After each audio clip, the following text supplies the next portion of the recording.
Today, I'm going to make him understand that actually I speak Serbian. So it might become a little bumpy.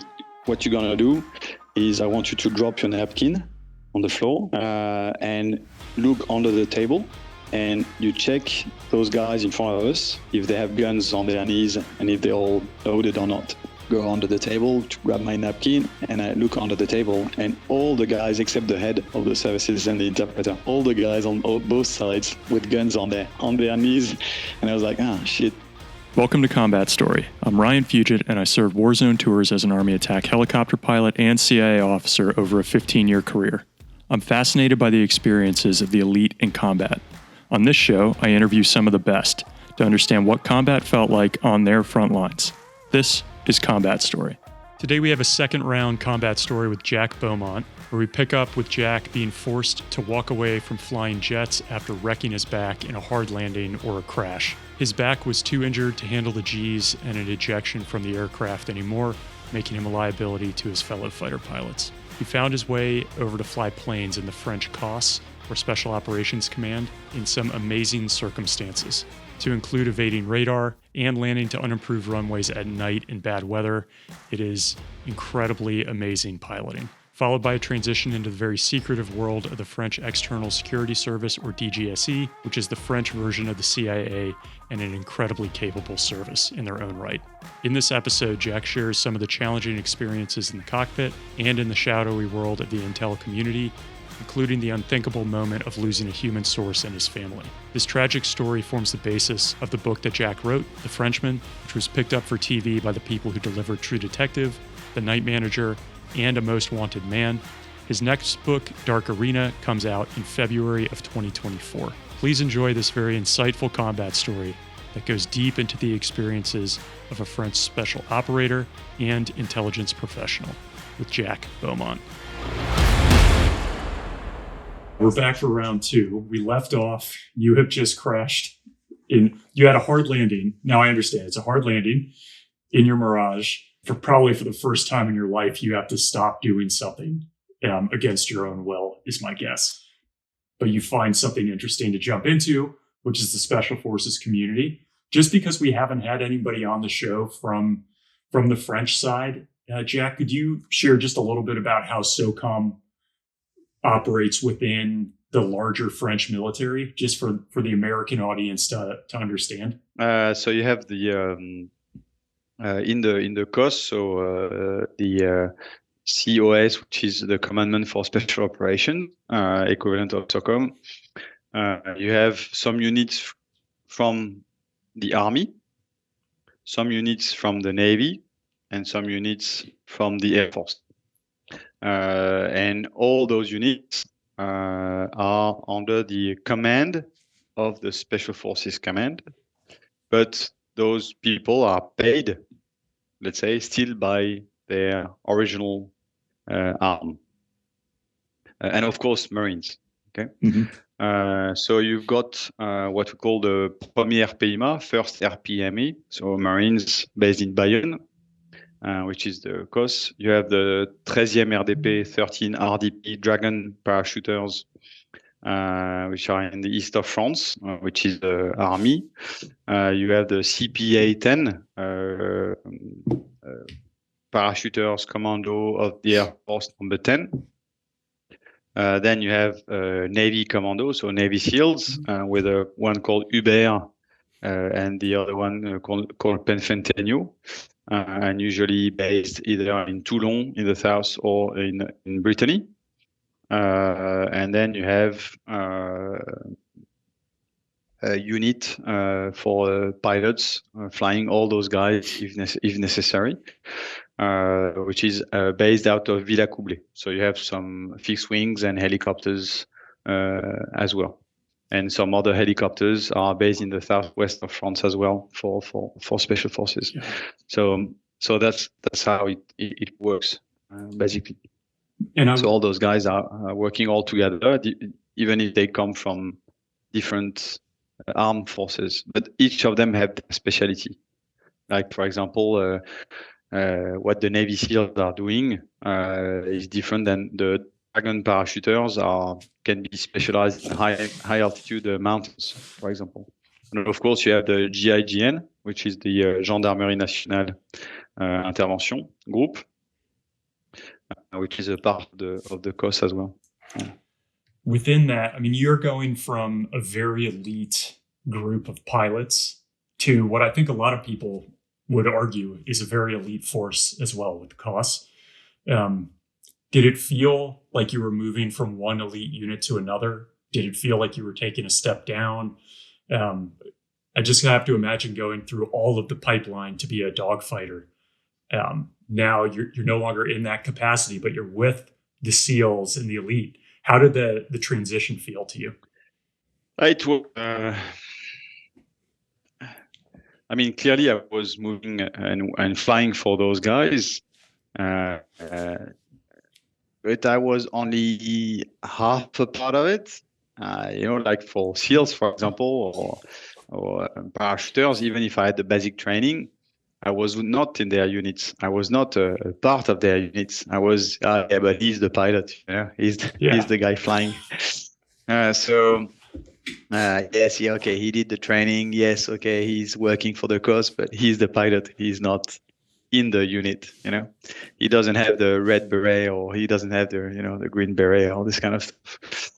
So at the beginning, I was feeling kind of a dread, because I mean I was flying TBM 700s, this kind of plane, very short takeoff, very short landing, quite powerful. You can carry like 6 people, all this kind of stuff. Then Cessna Caravan, of course, this kind of plane, so you can land everywhere on a field, or and so I was I was first trained to fly those planes, and of course it's not a Mirage, it's not a fighter, it's bloody slow. It's bloody slow compared to a fighter jet. The guys flying there, instructors included, usually don't have the fighter pilot background. They come from military transport, which means that originally they haven't been selected to be fighters. Yeah. So you arrive and you're a fighter, so there is a kind of teasing you, and a bit of jealousy, a bit of this, and a bit of that, and but then it became more and more interesting, because then you realize that you have to do some stuff which is not normal. Yeah. When you start landing in really shitty weather with no assistance whatsoever, a closed runway, by night, by yourself, just by calculating, the rate of descent, and this, and the wind in front of you, and what we call the calculka, the K calculation, when you have to calculate in your head with the cosinus and sinus, what the slope will be, because you have 25 knots in front of you, and your ground speed is this and that, and all this kind of, calculation you have to do. And of course, hopefully, when you exit the clouds, hopefully you are in front of the runway, and if you're not, everyone is dead. So it was very exciting to push those planes beyond their limits, or at their limits. So it was still flying. It was not like a commercial plane, and and it was still flying. You really have to fly the plane.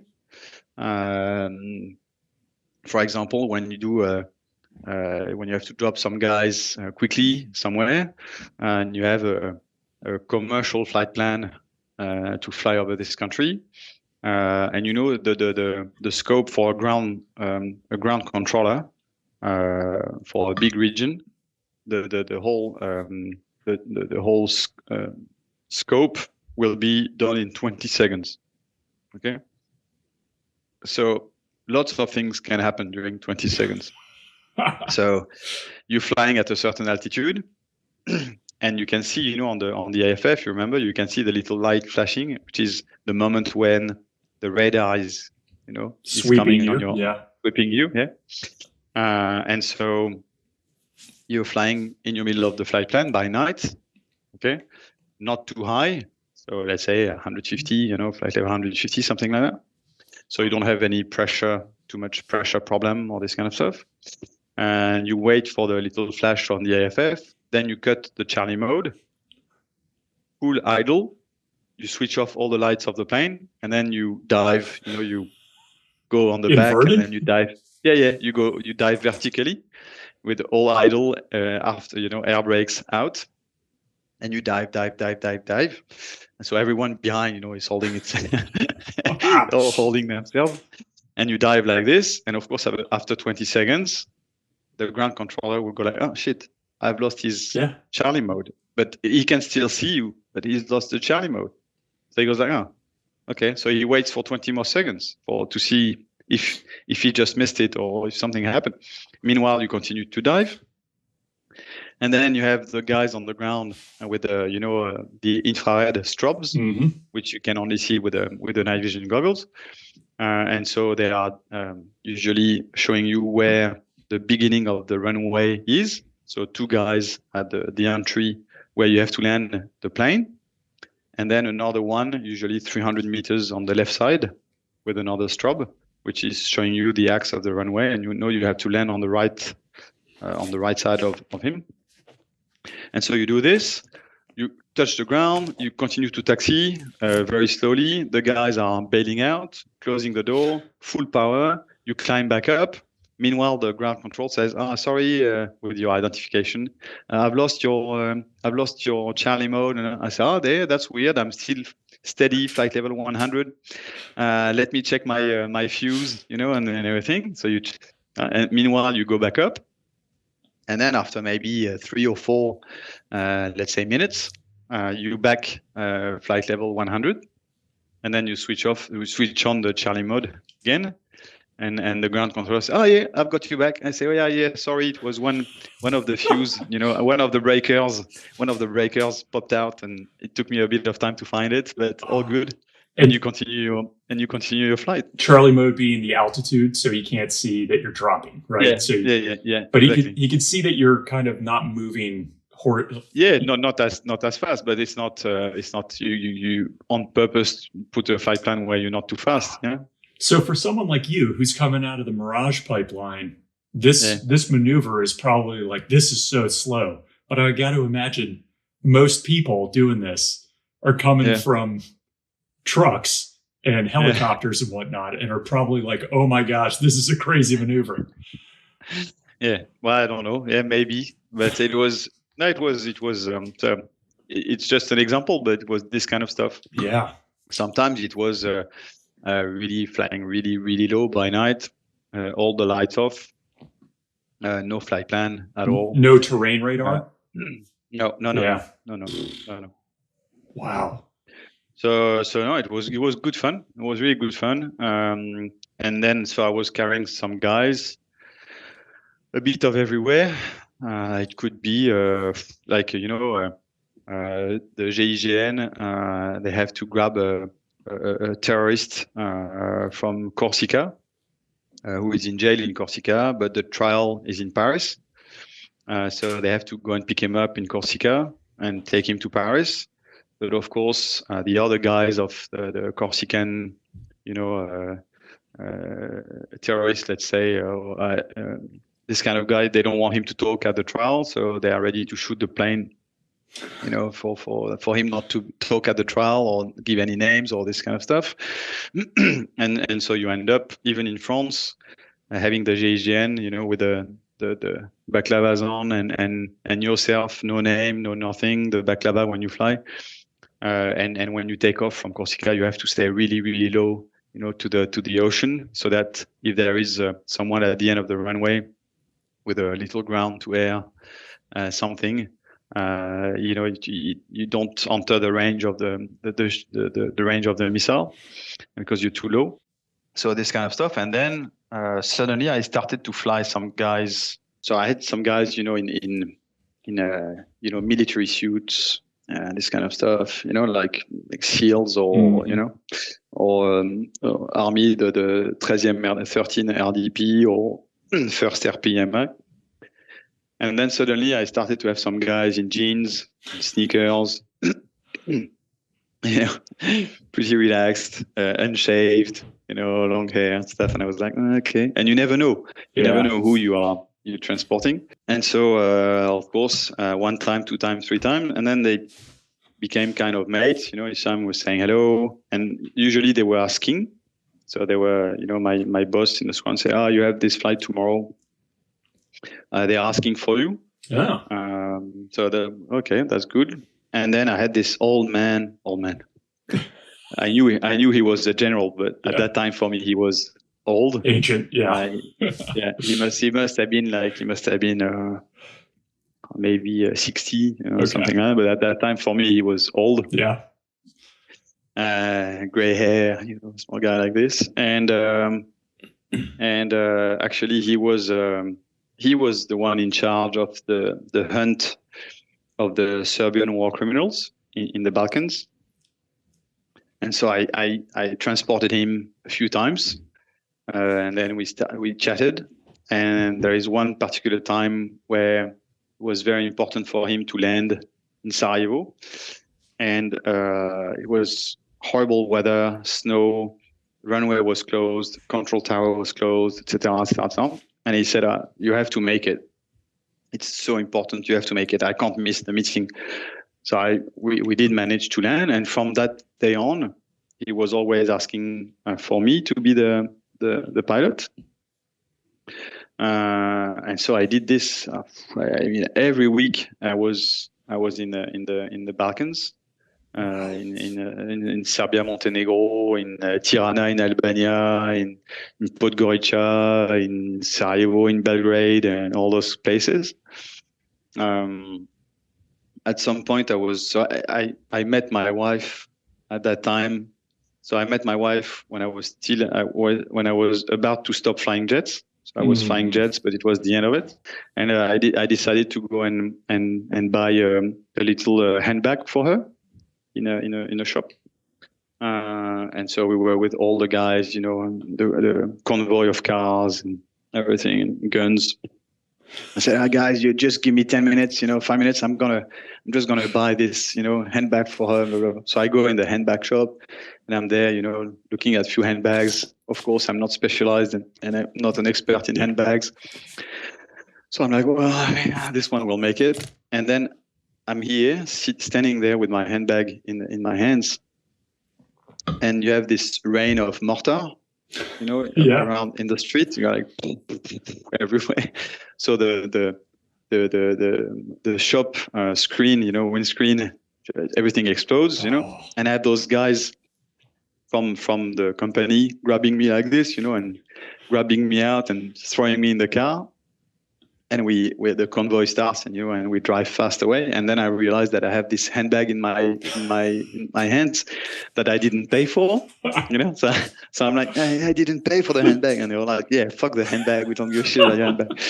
Anyway, we come back, and I offered this handbag to my wife, saying I didn't pay for it, but now it's yours. Now it's yours, so I did this a lot. With this general, and that's where. So there is this story I put in the book, actually, in the second book. Which is the book coming out early next year, early 24, and 27th of February in the US. So that's this one. Yeah, so I was going to say, I should have mentioned this in the first round, but behind Jack, he's got some cool stuff. He's got the helmet, but he's also got the book cover of his first book, The Frenchman, and then the second book, Dark Arena, is behind him as well. Yep. That's awesome. Yeah, first one, second one. In that book, I tell the story where, for once, this general, we landed. I think it was in Podgorica, and we land, and he says, you need to come with me. I need someone with me. I'm like, okay. We land, we park the plane, we hide the plane. We had those Audi from the local services, Audi, black Audi, coming, RS, Audi RS, something RS or whatever, coming, big unit, Serbian guy coming. And we go in the car and we drive to this massive hotel in the center of town, which is like an old Soviet block, old Soviet hotel. So the lobby of the hotel is like massive, gigantic, ceilings and everything. And we end up in this gigantic lunchroom, dinner room, with only one, I don't know how many meters long, massive table, rectangular table, and in the middle of a room, which is like a ballroom, okay? And you have just one very long table. And on one side of this very long table, you have maybe like 10, 12 guys seated. And in front of them, all the chairs, but 2 for us. So we end up, sitting in front of all those guys.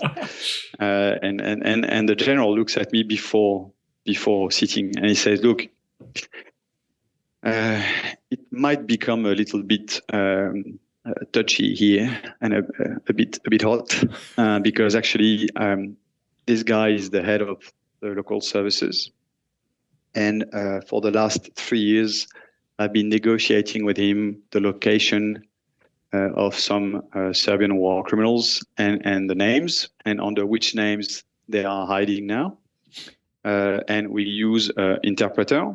Okay, and so for 3 years we've been discussing through this interpreter, etc., about everything. But actually, what he doesn't know is that I speak Serbian fluently, and he never knew it. And today, because I want to give a little push, because we are just about to finish the negotiations. Today, I'm gonna make him understand that actually I speak Serbian, so it might become a little bumpy. I said, okay. So he said, that's why I need you. So at some point during the dinner, the lunch, what you're going to do is I want you to drop your napkin on the floor and pick up your napkin, look under the table, and you check those guys in front of us if they have guns on their knees and if they're all loaded or not.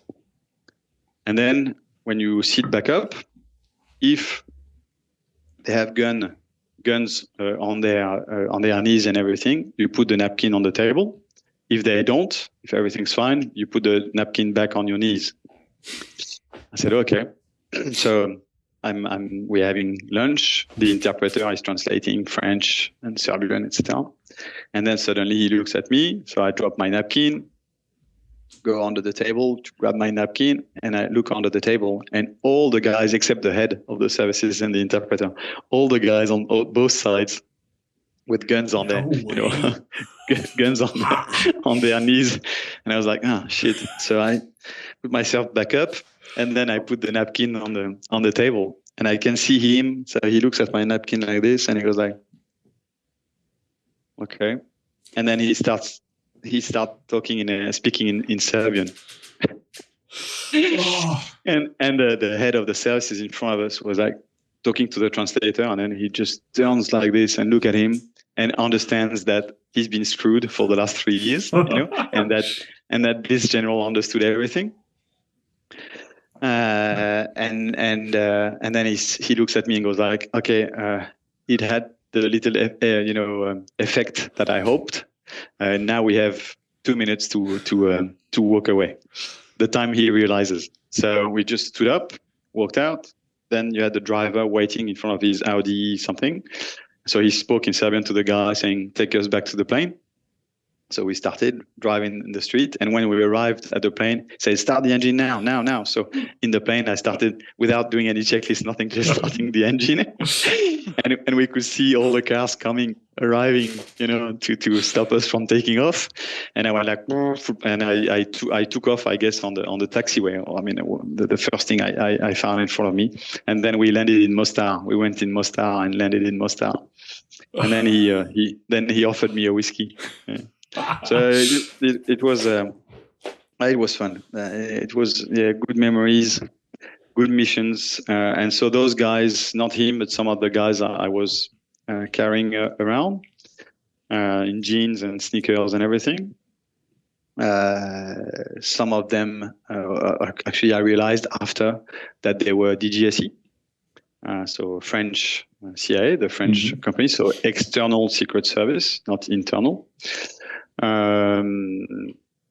And as you know, for having been in CIA, DGSE is a special service, not a secret service. So we have an action capability with an offensive capability for clandestine operations, but also,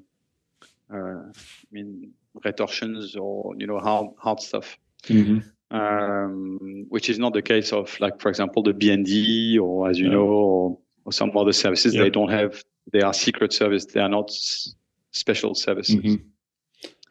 And so those guys were DGSE, and I became mate with them.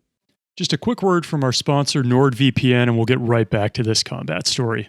To all those out there navigating the complexities of the digital world, like myself, let's talk about a tool that's really useful for your online journey, and that's NordVPN. In an age where our personal and professional lives intertwine online, securing our digital footprint is not just a choice, it's a necessity. NordVPN offers that security with ease and efficiency. With one click, you're shielded. Your online activities, your personal data, encrypted and protected from prying eyes. NordVPN has over 6,000 servers in 61 countries.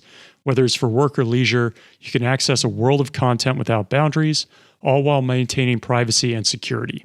This isn't just about accessing different streaming services, it's about ensuring that your online presence is yours alone. Like in combat, speed is of the essence, and NordVPN is recognized as one of the fastest VPNs available, which is why I use them.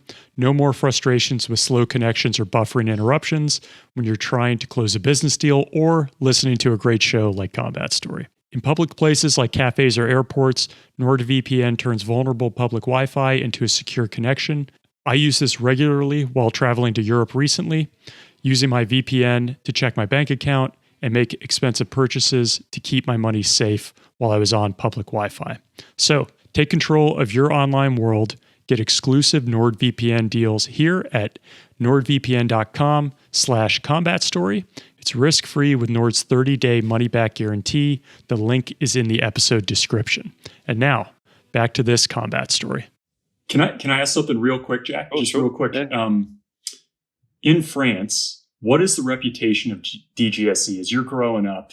Like in the US, the CIA has a certain connotation. I'm sure BSIS has the same in the UK. What's the feeling people have of DGSE in France? Well, I guess it depends of the periods. Sure.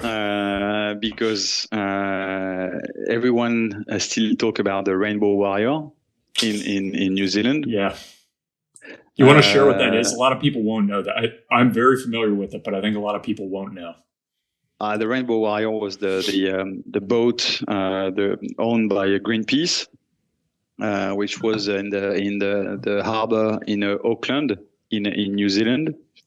And basically, DGSE decided to sink the boat in the harbor of Auckland for a lot of different reasons. But the real I can come back on the real reason after. But it didn't go as planned. And at the end, some people of the DGSE were arrested. And it was a massive story because actually Greenpeace was using the boat Rainbow Warrior to protest against the nuclear test made by France in Mururoa in French Polynesia. And so France decided to that's the official version. France decided to sink Rainbow Warrior, and so some were arrested, and there was a massive diplomatic crisis between France and New Zealand. And France was perceived, especially in Australia and New Zealand, as extreme right, killing some ecologists and doing their nuclear test and this kind of things. So even inside the French people, you had this vision of DGSE as, we say barboos, like spooks, Yeah. doing some stupid things. And then for other reasons after that, DGSE had some great operation and great successes. But like always, in intelligence, you can't share the successes, and only the failures are known.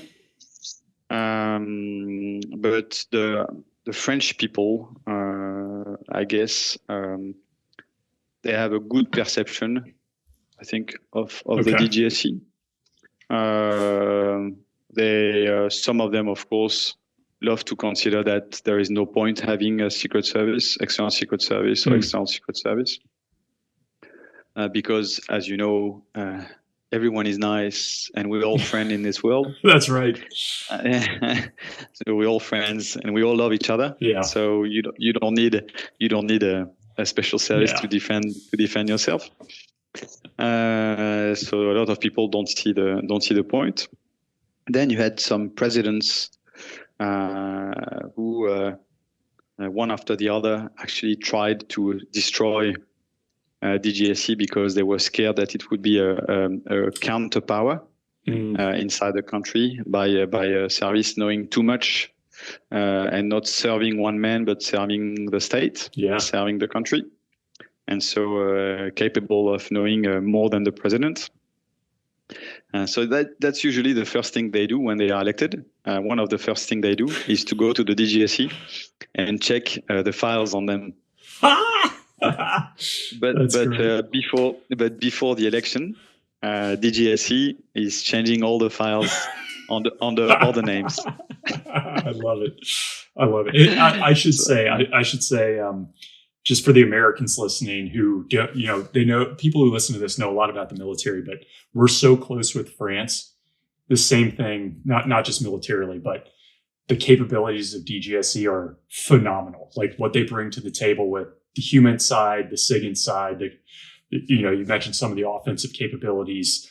It is really an amazing partnership. So those are some of the things that they've never seen, but I just am so familiar with them. So it's worth. I just wanted to make sure that I said that at some point during this discussion because it's worth saying. Thank you. No, we do. We actually cooperate a lot with CIA, and not only in Paris, as you know, but for SIGINT, for some operations. I mean, after the Second World War, you had the Pact UQZ, UK USA, which was before Echelon, and so US focused a lot on SIGINT with the Echelon program. And lost a bit the knowledge of human intelligence and recruiting sources and this kind of stuff. And for simple budget reasons, money reasons, France couldn't go that way and specialize in human intelligence. Both are very complementary.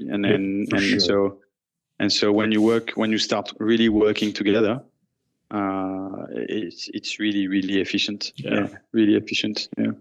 There's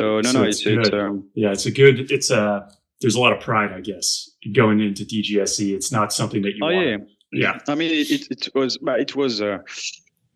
So for me, joining, I'll come back on the how I joined and everything. But for me, joining the DGSE and becoming a spy, especially when I was selected to be on the operational division. So inside the DGSE, same for CIA, you have different departments, divisions. You have, it recently changed, but at that time, you had the intelligence division, where you have analysts, people specialize on topics or areas, and they are analysts. And after a few years, they start handling sources on this topic or on this area from France or in another country. And then they are sent abroad as chief of station or this kind of stuff with a diplomatic passport to handle the sources.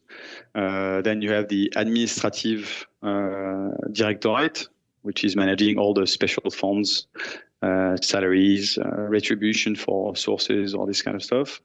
Then you have the technical division, directorate, with all the SIGINT, intrusion, all this kind of stuff that you know well in Paris. And then you have the operational division, in which you have basically three subdivisions, one of them being the action service, and two others,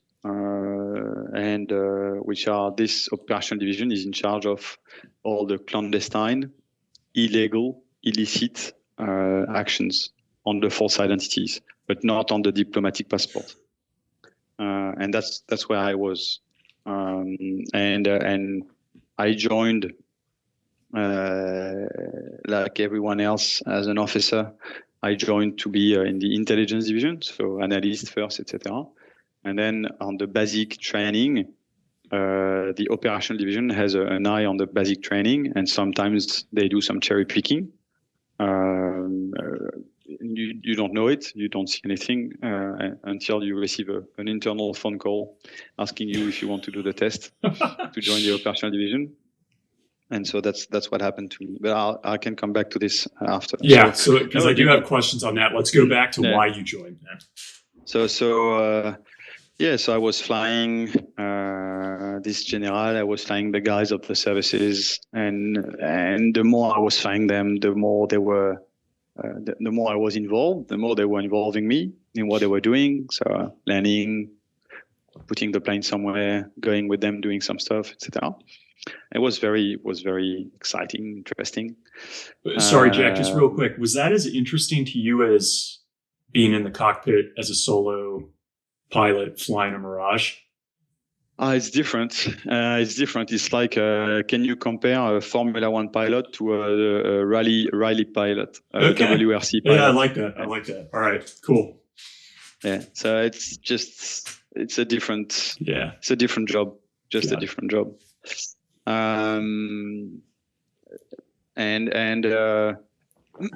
yeah, I was having fun with those guys, and I felt again that I was starting to be a part of the family, whether it's with special forces or intelligence guys, and I really enjoy that. I guess going back to my childhood, I need this family, I need this brotherhood. And I need to have this bond with people because I created my own family. And so I was feeling this, I was feeling that. So I felt good, doing all this. And then I had a survival training in the Alps, in the mountains, high altitude training, because I was meant to go and do the same in Afghanistan for Bin Laden at that time. So with the French COS, with the French Special Forces. So I was in the middle of nowhere. So the game is they drop you with a helicopter somewhere. You have to hide for 5 days, survive for 5 days. Meanwhile, a full team of commandos with the dogs are trying to find you, of course, because they are training also and trying to find you. If you are getting caught before the 5 days, then you finish the week in captivity with interrogation and this kind of stuff. So of course you don't want to be found. And so I was well hidden, and I started to dig my igloo in the snow, with a small spade. And I started to dig my igloo, and I did this stupid movement. I twisted, after grabbing the snow on the spade and twisted. And snow is very heavy on the spade. And so I twisted, and one of the discs popped out again in the lower back during this movement. And so I could feel immediately like the electric shock, on the sciatic nerve on the left leg, massive pain. I could still move my leg this time. But the pain was just you want to knock yourself on a tree, so I knew I couldn't survive like this for 5 days. So I had to find someone, but I was well hidden. So I walked down the mountain by myself, again by night. Otherwise, it's not funny. So in the snow with a massive pain and no painkillers, no nothing. So I walked down the mountain as much as I could until I could see. Actually, it was lucky that it was by night because I could see the lights, from the guys searching. And then I dropped, a flare. And of course, then they knew where I was and they came immediately. And I was picked up. Then I was taken to the hospital again in Paris, second surgery in the back. And then the military doctors said, that's enough. 2 surgery in the back. That's the rule. That's automatic. You lose your medical ability to fly in the military. So you keep your commercial license, of course, but medical ability to fly in the commercial. So you can go and fly in an airline if you want. But in the military, whether it's flying jets or military, like you were doing in the COS, or even helicopters, because helicopters are actually even worse due to the vibrations. So when you have back problems, it's really bad. So in the military, you're screwed. You can't fly anymore. You can go in the commercial. And I was totally, destroyed. I was totally lost. All I knew my whole life was flying jets and special forces, And then suddenly you have a guy who doesn't even know how to fly a plane. He's not even a pilot. Who tells you because he's got a white blues, he tells you that you're not allowed to fly anymore. So you think, who is he to tell me, that I can't fly anymore? So I was really, depressed and everything, and I didn't know what to do. Clearly, I didn't want to. No offense to commercial pilots, but I didn't want to go and fly a bus. And so I was lost. I didn't know what to do. And one of those mates from DGSE had a call with him. I said to him, I can't fly anymore, blah, blah, blah.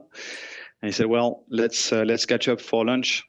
Let's catch up for lunch in Paris. So I went to Paris, had lunch. And then during the lunch, he said, why don't you try to join us? And I thought, that looks sexy and rock and roll enough. So I said yes. So he said, okay, well, that's how you have to do to do the test. So it's 1 year test for us to join, where you are basically called, every 2 weeks, 3 weeks, and they call you for 2 days, for 3 days, psychological tests, medical tests, and then in the street, on the field, this kind of stuff for a few days. The interviews with a psychiatrist, the interviews with this, the interview with that. So all this is spread on 1 year. So not to lose this 1 year, I went back to some studies, and I because I thought if I'm not selected, well, at least I've got something else than just my flying license. So I went back to some studies, did some studies in business intelligence in the same time as I was doing all the tests. And then one day I was doing some shopping with my wife in IKEA. So I didn't tell my wife that I was doing the test to join the DGSE.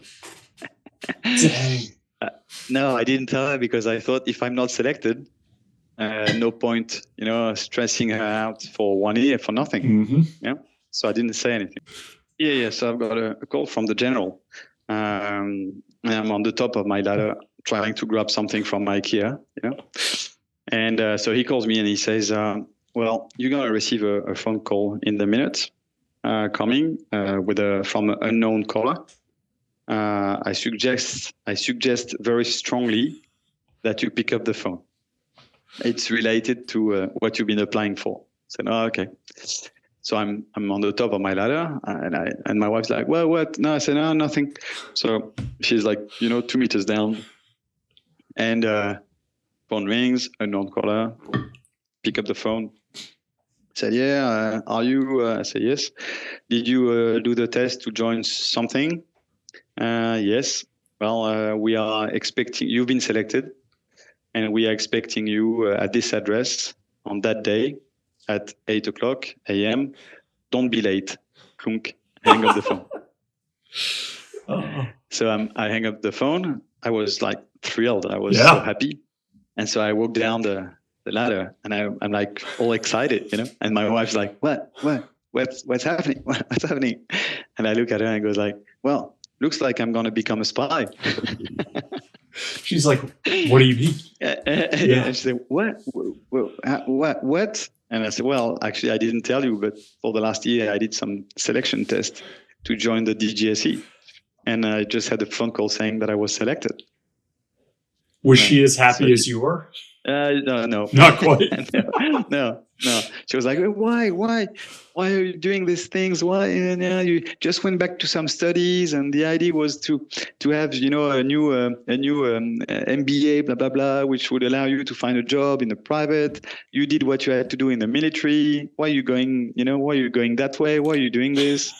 So, anyway, so that's how I learned about it. And then I joined. Well, real quick, Jack, just if I can ask, let's say you didn't get that call. What do you think you would have ended up doing? Do you think you still would have written the books? I mean, probably not, because these are all based on your intel side. Yeah. What would your life have been? I don't know. I have no idea. Man. I have no idea. Really no idea. Just a quick thanks to our sponsor, Factor, and we'll get right back to this combat story. During the busy holiday season, or just after you run out of your holiday leftovers, you'll likely be looking for nutritious, flavorful meals to fuel you on busy days, just like me, especially after the holidays. Factor is America's #1 ready-to-eat meal delivery service. Helps you eat well for breakfast, lunch, and dinner. I tend to use it specifically for lunch. They've got chef-prepared, dietitian-approved, ready-to-eat meals delivered straight to your door. Saves you time and you stay on track with your healthy lifestyle. I like to use Factor meals for lunch when I'm working from home and just need to feed myself, or if my wife and I need something to eat. When we're watching our diet and trying to be smart about what we put in and how that will impact our workouts and lifestyle, this has been a great option for us because it's so convenient, takes all the pain out of meal prep. I often prepare mine in the microwave, takes 2 minutes, and you've got a healthy and great tasting meal. Think of it like a quick but better tasting MRE. They've got tons of options to choose from for different diets like keto, low calorie, high protein, vegetarian, and more, and so many different options in terms of flavor. So head to factormeals.com/combatstory50 and use the code combatstory50 to get 50% off. That's code combatstory50 at factormeals.com/combatstory50 to get 50% off. And now, back to this combat story. And what did you tell your wife you were doing when you were out for like 2 to 3 days on for training? the test? During the test? I was still Air Force. I was at the headquarters of the Air Force doing my studies and doing a bullshit job at the headquarters of the Air Force. Yeah. So if I had to go for 3 days, I was still saying I'm away for the Air Force. All right. That was easy. Yeah. So when you join up, sorry, go ahead. So you mentioned you join up. Yeah. So I joined up. I arrived on time. Of course. Yeah, of course. And then immediately, you end up in a room with all the other, rookies, and everyone is looking at each other, and what's your background? What's your background? Yeah. What's your background? And then immediately the first test, someone comes and talks to you in front of everyone, explaining what's going to happen, blah, blah, blah, blah, blah. So you, of course, listen what he's saying, but you try to, evaluate all the others, kind of, see what they look like, like the first day at school. And then the guy leaves the room, another one comes in and gives a paper to everyone and a pen and say, okay, now you have to describe me, the guy who just spoke to you before. What was the color of his tie? What was the color of his shoes? What did he say? What was his name? What's his background? What was his life? Blah, blah, blah, blah, blah, blah. Wow. Everything. And you're like, shit. I didn't notice any of that. Anyway, so basic training with all the exercises, I guess you did as well. But sorry, Jack, you're doing the analysts, right? Like you mentioned, everybody's coming in on the analyst side. At that point, I was not at the operation division. At that point, I was like all the other officers joining. I was going to the intelligence division. So you have the basic training, which is a bit more than 6 months before arriving as an analyst in the division. Okay. Yeah. Ours is a little different where we're just doing the ops stuff, none of the analyst work. Okay. Yeah. No, it's a mix. For us, it's a mix. It's the basic of tailing, observing. Okay. We have the to go in the coffee shop or the restaurant, and the instructor says meet and somebody. You have 30 minutes exactly to know everything about the person. Blah blah blah. Not 1 minute more, Otherwise, it means he controls you. Blah blah blah. All this kind of stuff. All the désilhouettage, changing clothes when you're tailing someone, or the basic handling of a source. This kind of stuff. But also some courses where how to write properly, how to dissociate the information itself you grab from the source from the information on the source. So dissociate those two. With never, of course, anyone who has access to the information coming from the source must be able to identify the source. So all this kind of things, and what I describe in the book. So between the O and the R, the letter O and the letter R, so open and restricted. So all this kind of stuff. And then at the end of the training, depending on your ranking, basically, you decide. There are some places offered, and you decide where you want to go. So some wanted to go in counterterrorism, some wanted to go in China stuff, some wanted to go, and I went on counter espionage on counter espionage. So it's not like the internal services. The internal services, FBI, are doing counter espionage in the territory. When I talk about counter espionage in the DGSE, is chasing other spies, but in other countries. From spying on the French interest in other countries. Yeah, interesting. Why did you want to do that, Jack? I decided to go and do that. I was specialized on the Russians, so counter spying Russians. Because for me, it was the real espionage. Like, I don't know, counterterrorism is counterterrorism, but counter spying, chasing professional spies, especially Russian, where they are really efficient. They are really, they know what they're doing. Their methodologies are totally different. And on let's say the first year and a half of the deployment, they are absolutely not efficient, and then for the last year they become very offensive and try to be efficient, but their methodologies, it's a big beast. Still with this mentality, French people usually, US, UK, you have a very good understanding in the blood of what is intelligence,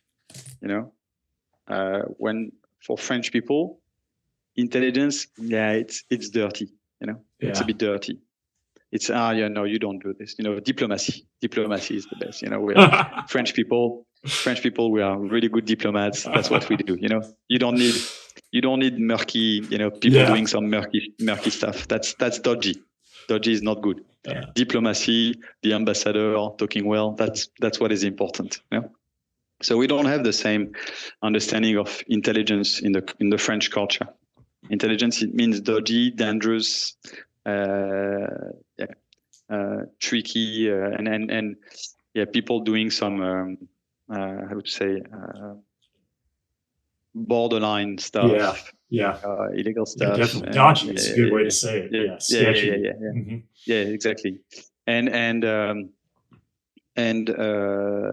I mean, Russians, they also have this very much in their blood, intelligence.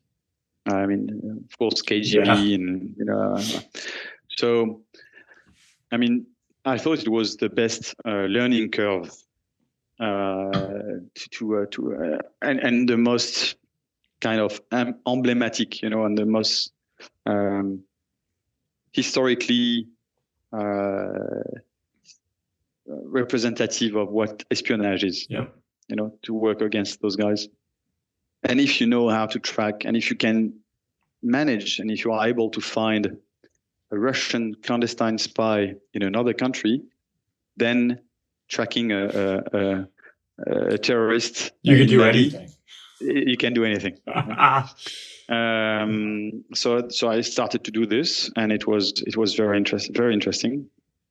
But then I was in an office, flying a desk and a computer and a pen. And I remember one girl who considered herself as the big boss, and I was one day, how we always two per office, so that you can cross-check that no one is stealing, any documents and stuff, and you have your each of us has the big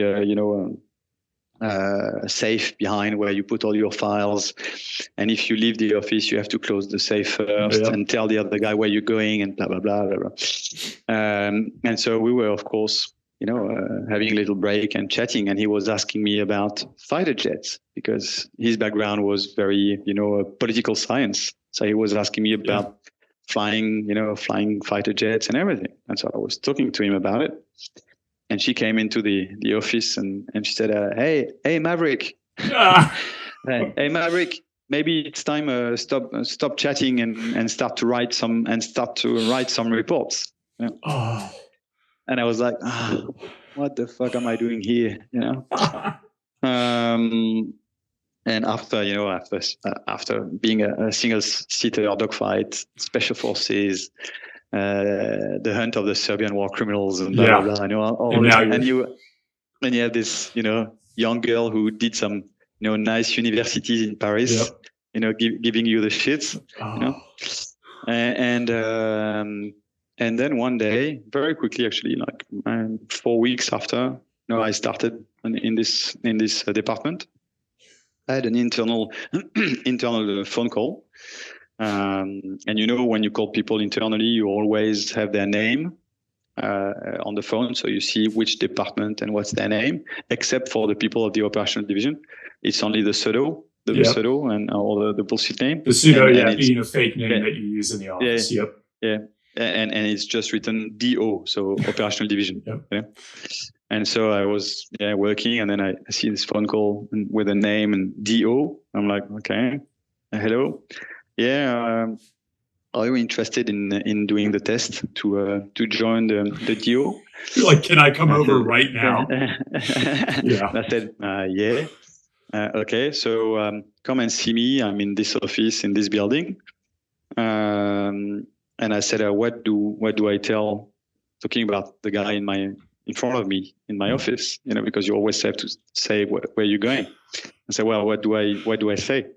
And the guy on the phone says, well, look, I'm calling you like usual. It's 5 to 11.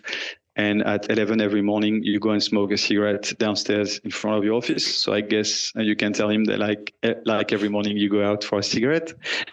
Is that what you did every morning? Yeah. Yeah, it was. And I was okay. So they were observing me, and so I said, okay, fine. So I hang up the phone, stand up, and the guy said, where are you going? So I'm going out for my cigarette. He said, oh, okay. So I close my safe, walk down, pretend to start my cigarette, and then crash it and go up to the other building. And then I meet this guy, and he says, look, would you be interested in doing the test? to join the operational division. And I say, yes, but to do what? He said, I can't tell you. Yep. I say, well, so yeah, but you have to tell me a little bit, because if you ask me to do the test to do something, you have to tell me, why am I doing the test? So no, I can't tell you. You decide. So I said, okay, well, yes, I want to do the test. I said, okay, fine. So you're going to have to take some holidays. I said, what? I said, yeah, because we don't want your hierarchy of the intelligence division to know that you are doing the test for the operational division. They mustn't know. So you're just going to take some holidays, 10 days, and that's it. No one will know. Wow. And you will do the test during your holidays. I said, okay. So we fix the date. Then I go back to my office and I go and see my boss and say, I'm taking 10 days off, blah, blah, blah. And he goes, oh, okay. Then I go home and I say to my wife, well, I'm taking 10 days off from this day to this day and that date to that date. And she goes, oh, yeah, great. Where are we going?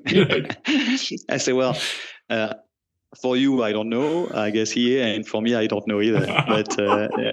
And she said, why? I said, oh, I'm doing some tests. And she said, well, why are you burning your leaves and your holidays to do some tests for the company? So yeah, but because it's something different and they mustn't know.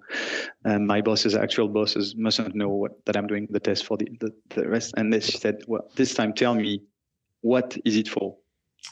What is it for? And I said, well, I don't know. He said, yeah, stop lying to me. Stop bullshitting me. Tell me. I said, no, I don't know. I just said yes to the test, but the guy I met didn't tell me what it was for. Anyway, I did the test. I came back with a big black eye. Was, in a basement, punched and everything. I came back. So from my holidays, so my boss said, what happened? What happened with your eye? I said, no, I went surfing and took my board in my eye, blah, blah, blah. And then nothing, no phone call for 4 weeks. Nothing. Oh. That's tough. That's tough. Yeah, and no one to call. Yeah, there's no one you can call and ask.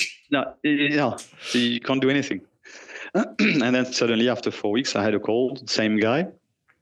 I said, pick up the phone. So I saw his name and Dio. I picked up the phone and he said, I think you want a cigarette. I said, okay. So I put the phone down, went down for my cigarette, and then went up to his office. And he said, look, you've been selected. So it's yes or no. Do you still want to join or not? And I said, yeah, I want to join, but to do what? I said, well, I can't tell you. I said, well, I passed the test, so I can join now. But I want to know what doing what. And he said, I can't tell you. You'll see. Wow. So it's your call. It's yes or no. I said, okay, yes. He said, okay, fine. In 40 minutes now, so I looked at my watch. In 40 minutes now, you will have a car waiting for you outside at the angle of that street and that street in front of the boulangerie, the bakery, in front of the metro. You have to be there on time, otherwise that's it. They will leave without you. And I said, what do I tell my hierarchy, or my guy in my office? He said, that's your problem. Just tell him you transfer to another division. In 30 minutes, 40 minutes. Yeah. Okay. So I walk down back to my office and I start packing, everything in my box. And the guy said, well, what are you doing? I said, well, I'm transferred to another division. And you have the rule. I don't know if it's the same in CIA, but you have the rule. You don't. Yeah. If you don't need to need to know. You have no need to know. Yeah. You have no need to know. Yeah. We call in French is le besoin d'en connaître. Yeah. So we don't have the besoin d'en connaître. Need to know. Yeah. And so I start pack my box, and I was about to leave. So I was just on time, perfect and stuff. And then the very big boss of my division, I hear him yell my name on the other side. Yeah. Come and see me. So I'm like, oh, fuck. So I go and see him. He goes like, what did you do? I just learned that you're moving to the operational division. Why did you do that? You're totally stupid. So he yelled at me. And I was looking at my watch. And I was like, oh, I'm going to miss it. No way. Yeah. And so he was really pissed off with me. He really tried to convince me, saying you're doing the wrong choice in terms of career. If you stay here, in 2-3 years' time, you're going to be sent abroad in an embassy, diplomatic passport. You're going to be paid like a diplomat. If you go on the operational division, you're going to learn how to be a homeless guy in the street. You're going to spend nights out. You're going to observe people. You're not going to be paid. You're going to be killed somewhere. No one gives a shit. You're going to divorce, you're going to this and that. And I'm like, okay, man, thank you for the frame. And then finally he said, okay, how long you have? I said, well, I have 8 minutes more. Wow. And he goes like, I said, okay, well, good wind. And I guess that if I see you in the street, I don't know you. Wow. I said, I think that's right. And so I left his office. Went out, wait at the corner of the bakery with my box. And when you are in the intelligence division, you work in suit, suit and tie. And so I was waiting there, and then I see this car, dark windows coming in, and the wind goes down, the screen goes down, and the guy, beard, long hair, like a bit dodgy. And he looks at me and asks my name. And I say, yeah. He says, come on in. So I go in the car with my box. I sit with my box, put the seatbelt on. And then he looks at me like this, and he goes like, okay, are we clear? And I'm like, I look at him and I say, well, yeah, I guess, I don't know. And then it was not for me, actually. He pressed on the radio, little button on the radio behind the steering wheel. And then I hear in the car, the motorbike behind saying, yeah, we're clear. No one behind. You can go. That's an awesome start, man. You're like, I'm in the right place, huh? Yeah. And then we started, and I was like, okay, it was not for me. So I understood after, of course, that he had, 1 or 2 bikes and a car and stuff. Wow. And then we went to the operational, where the DO, the operational division is for the operational operatives. And you enter, it's an old fort. You enter the Batman entry, you enter the tunnel and stuff. And at the end, you have the gate, heavily armed guards, And that's where, like we have, the stars, So we have the same in that place with the stars. And then I arrived there and I said, well, I met a guy who was from that moment on my boss.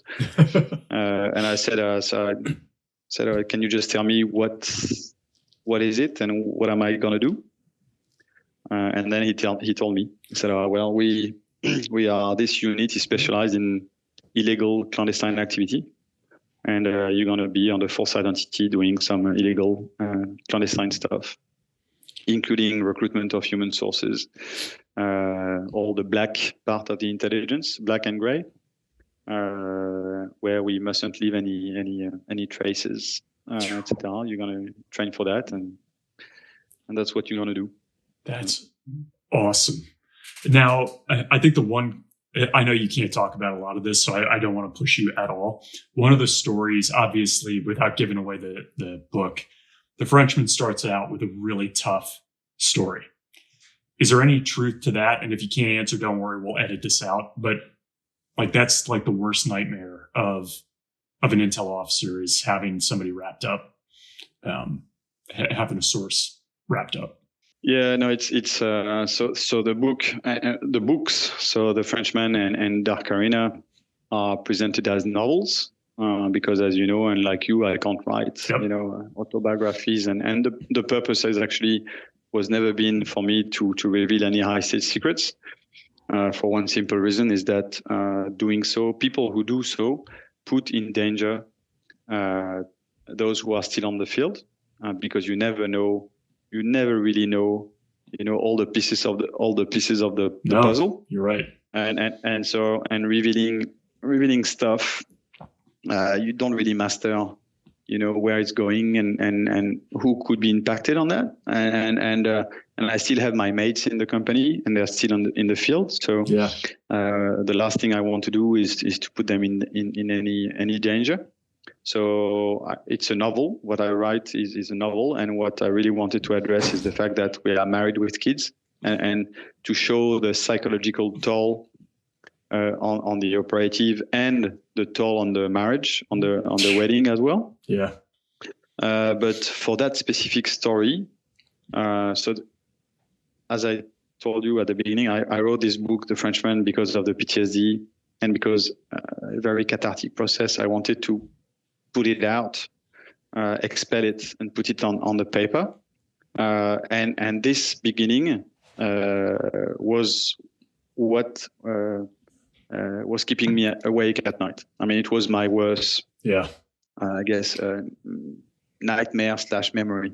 Jack, could you give people an idea of what that, just briefly, like what that intro is? Because it is gripping, especially coming from the community that we're in. Well, it's basically a source, a human source. So it's when you recruit a human source, as you know, and for the people who are listening, for the benefits of having intelligence, sometimes they are bad people, and sometimes they are good people having this intelligence in their minds. And usually, from the moment you approach someone, from the moment you enter someone's life and start to recruit this person, manipulate this person, and extract the intelligence from this person's mind, usually at the end of it, when you will have the intelligence you wanted, it's never gonna end up well for this person. Usually, when you do so, when you enter this person's life, you tend to ruin their lives. Because to have this intelligence, you're going to destabilize their life. You're going to manipulate them, and it will have some impact in their lives, for sure, on their marriage, on their personal relationships, on their psychological, their own psychological aspect. Or sometimes you don't want anyone else to know that you have this intelligence. You don't want anyone else to know what intelligence you have, and you don't want anyone else to know who this intelligence was given to. So this person has to disappear. So when it's a bad person, a terrorist, Hezbollah, whatever, okay, too bad. Yeah. But when it's a good person, which the leverage of manipulation was actually trying to improve his own life or his family's life, or save his family from a geopolitical situation, or living in a dangerous country, and this person accept to betrayal, accept to give this information and intelligence, and having in counterpart a new life for him and his family. And you are happy to do this because he's a good person. You become close with him. Yeah, you become close, even if you're lying to them every day and every time. Still, I mean, so this guy was married, one kid. He was showing me the picture of his kid all the time. And at that time, my sons were roughly the same age. And so he was, for him, I had no kids. He didn't know about my personal life, of course. But and one day, so it's in the book, basically things went wrong, and his wife and kid were arrested, and then he was arrested, and he did end up really badly for his wife, for the kid, and for him. And before dying, he gave everything he knew on me, on my cover, my false identity, how to contact me, how we were joining each other, etc., etc. And then those other services who actually arrested him, of course, contacted me the way he used to contact me, pretending it was him, because I was not meant to know that he was dead. And so I had to go. I had to go to a meeting with a dead man because I was not meant to know he was dead, and it was a trap to try to grab me or identify me.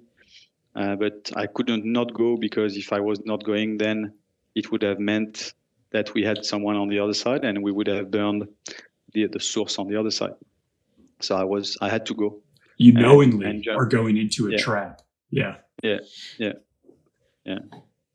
So that's the beginning of book one. And that's is that where the PTSD comes from, or is it from the crash? Is it from the combat ops? I mean, I don't know. Growing up, I guess maybe more from my youth. I guess. Yeah. Wow. Because of my youth, I ended up with a bulletproof jacket.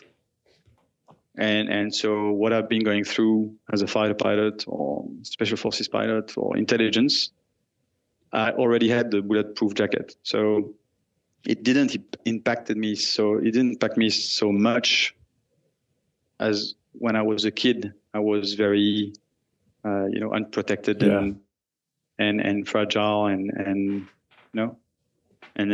sensible. So, sensitive. Yeah.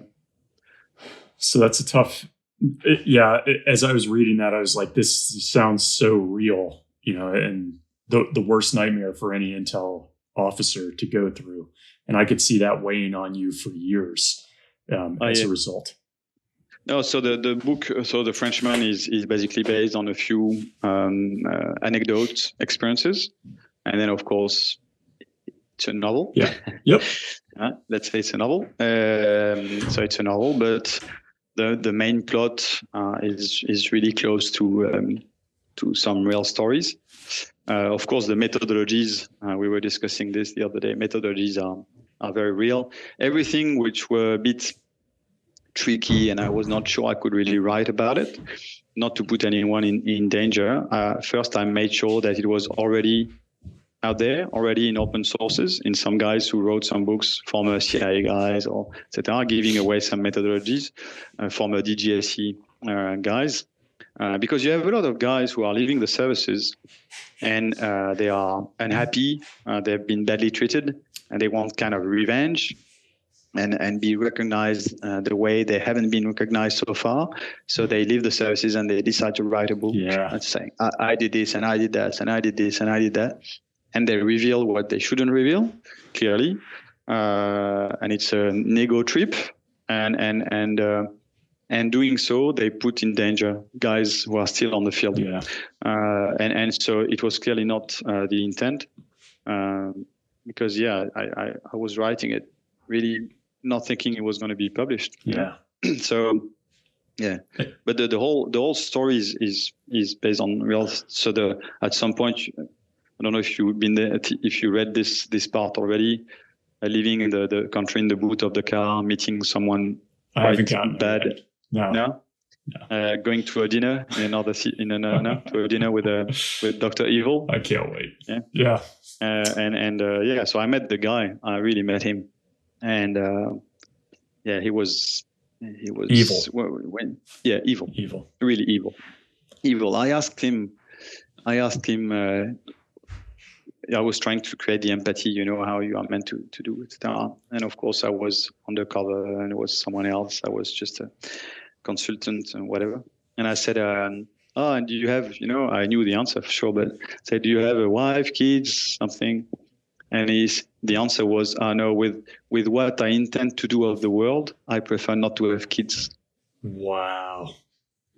Yeah. Wow. And I was like, in my mind, I thought, well, give me a Glock 17 right now. I could just take care of this. Yeah. And I'll fix the problem. Jeez. So, I mean, I guess as we come to a close here, Jack, one of the things that I'm curious about, you've got kids. Would you want to see them get into either the military or the intel service, or do you want them to have just go live on a farm and have a quiet life? Well, yeah, look, I'm done already because both of them want to be fighter pilots. So, but Intel, I would tell them not to go there. No. Yeah. Will they go flying jets? Yeah, for sure. Amazing job, but but intelligence, it's true, as you know. I mean, you see. I think it's a job where you see the worst of the human nature. Yeah. The worst of the human nature, to a point where you lose faith in humanity. And the problem is that when you saw it, you can't unsee it. And each time you go somewhere, each time you are invited to a dinner, to whatever, and you meet people you don't know, each time you think, what is under the surface? What's behind? Yeah. What's the, That is so true.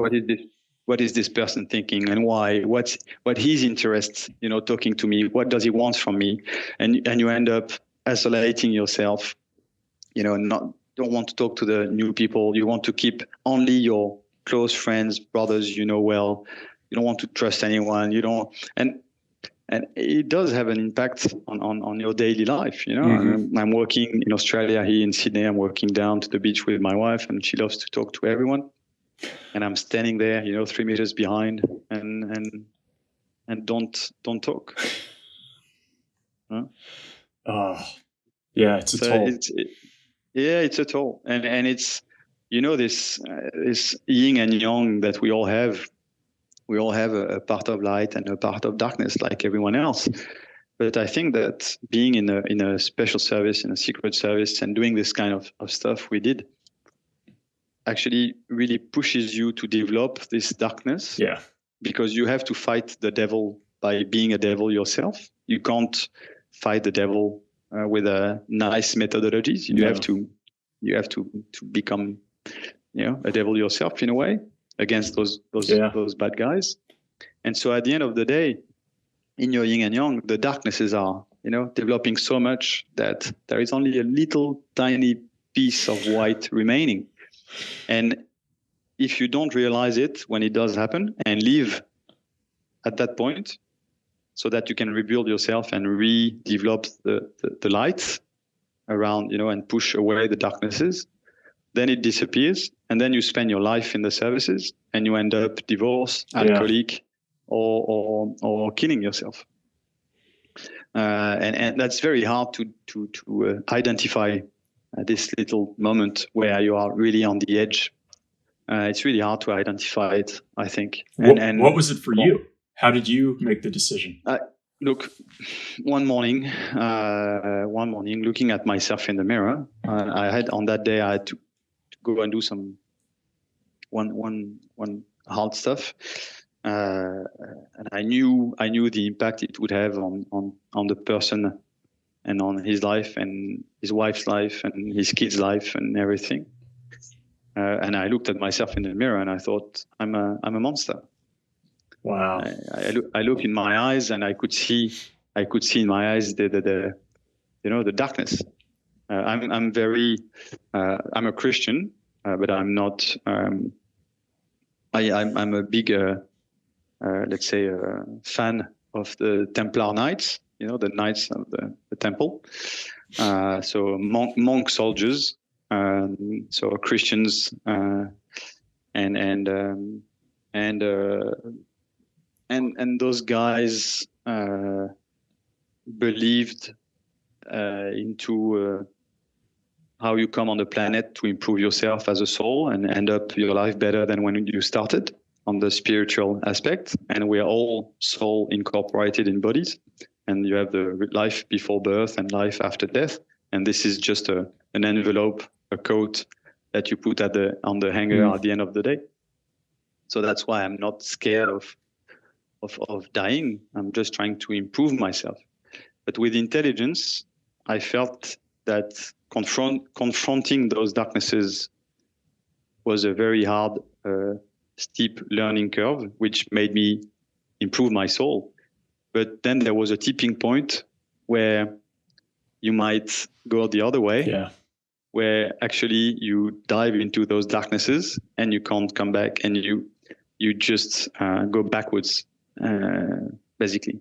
Yeah. And so I thought that it was the right moment for me to go. And my wife was telling me that she was not recognizing me anymore. Yeah. Yeah, it was the right moment to go. And the book does such a good. I'm sure book 2 is like this, but book 1 does such a good job of showing the impact on the family, like the relationships you have. You're both lying to everyone constantly. It's not easy. Kids make it even harder. They give you an opportunity to meet some people, but at the same time, you want to keep them out of it.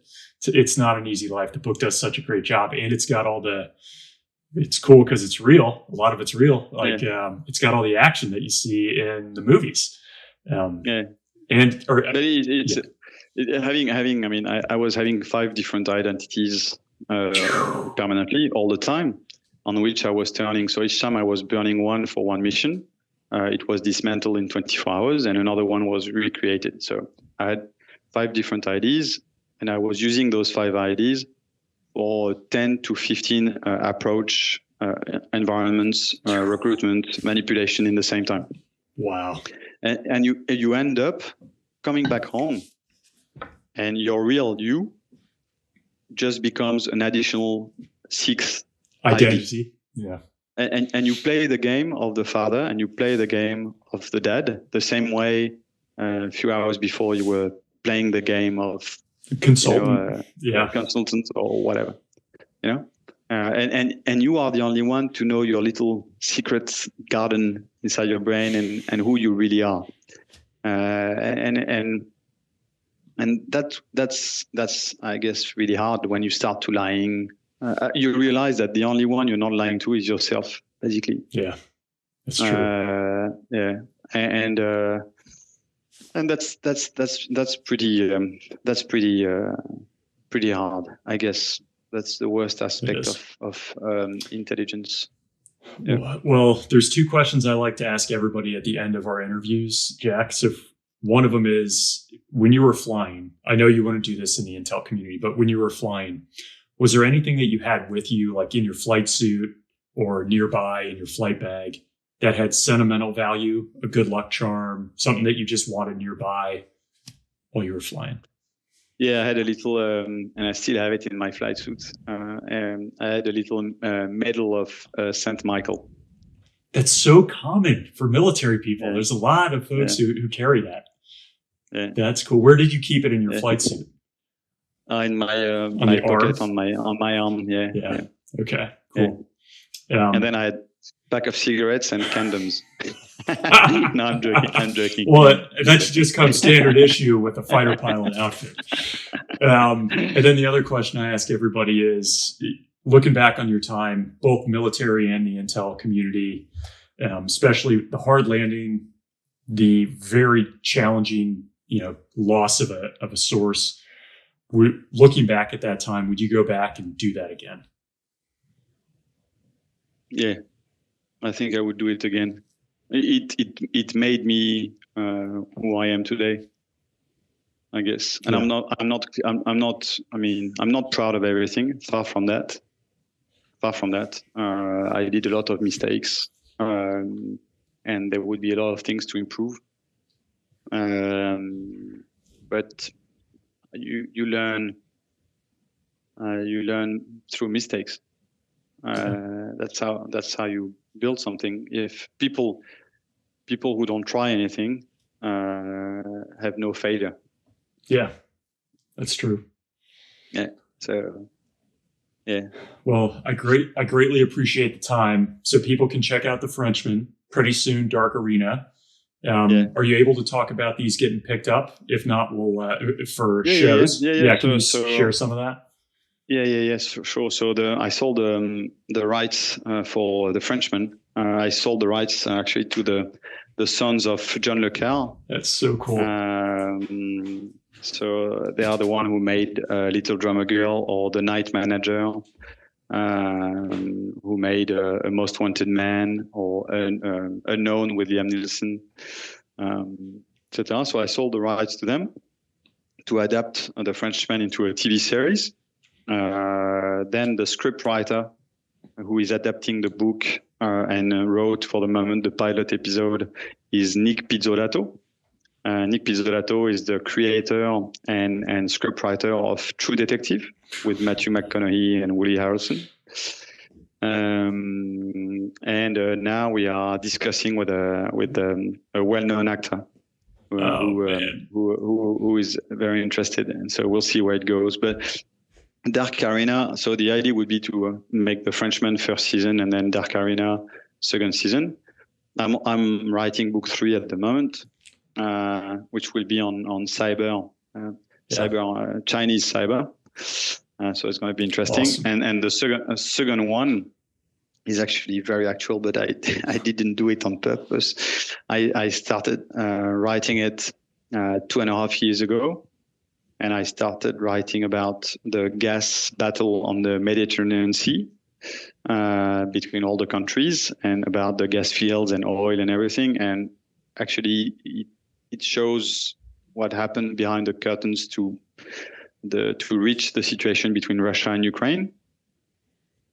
So it's very, very actual. And then, so I wrote this, and then happened what happened. Yep. So yeah, spot on.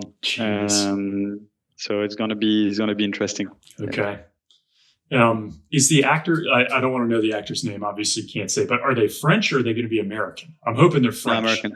No. Come on. He's an American actor, but capable of speaking French. Okay. All right. Cool. I'm hoping it's true to the character. Yeah. No. Very cool. So for people to find you, Jack, we'll have all the info in the show notes here. But I highly recommend The Frenchman to anyone listening. And you just rattled off like True Detective, fantastic show. Night Manager was incredible. Most Wanted Man, like all of these. For people who listen to this show, you're going to love this stuff. And The Frenchman is a great one. So I do recommend people pick it up. Yeah. Thanks so much, Jack. I hope one day you and I can get a beer or something together and chat. Yeah, this is super fun. Really good. Would be really good if you come to Australia one day. I'll take you for. I'm still flying aerobatics next to Sydney, so I can take you in the back seat if you want. Of course you are. Pulling a few G's. Sounds good. Thanks so much, man. This was a blast. Appreciate it. Thanks a lot, Ryan. It was fantastic. Thanks a lot. I hope you enjoyed that combat story, or second round here with Jack Beaumont. I really do recommend checking out his book, The Frenchman. If you're into spy espionage thrillers, it's great because it's so accurate. It's hard to get some of that type of content into the public sphere because organizations like the CIA and DGSE are so careful about what they allow former employees to release. So it's pretty amazing this came out. You really get into the tradecraft. It's got all of the cross-border ops. You could see him running operations in false identities. All of that is very realistic and obviously told from his perspective. So you can really see the characters and the plot emerge. It's so much fun to read. I really do recommend it. I'm going to be getting Dark Arena when it comes out in February. That being said, got a couple comments to read from listeners. Just want to say thanks again for leaving these. I love reading these. First is TJ Armand. And it's the stories from the attack on Pearl Harbor that we did. Obviously very different than normal, but still telling stories, veterans nonetheless. And he says, wow, what a storyteller. I think he's talking about David, our great interviewee this time, a National Park Service Ranger. And he says, wow, what a storyteller. You can hear it in his voice. He fought back tears a couple times in that one. Thank you, David and Ryan. Dee Dee Jackson said, yes, it was a different combat story episode, but guess what? You nailed it. I heard a few stories that have dodged my military-hungry ears. Thanks, buddy. And then the last one was from Danny Calder, and he says, by far one of your best. Different vibe, but very interesting. We only do these handful of times where we break from the norm. Obviously, because of December 7th, we wanted to pay our respects, and we thought it'd be interesting to see what it was like for vets many years back and recognize them so we don't forget what they did. So if you're interested in hearing some crazy stories from December 7, 1941, you can check out that episode that we did in person from Pearl Harbor. Again, if you want to check out our newsletter, it's combatstory.com/newsletter. It's pretty short. It just talks about an event in military or intel history. It's got a good joke. We crack about one of the other branches, sometimes the Army, usually the Air Force. It's got what we're doing this week on the podcast. and just a few other things that keep us going, something I might be reading or watching that I thought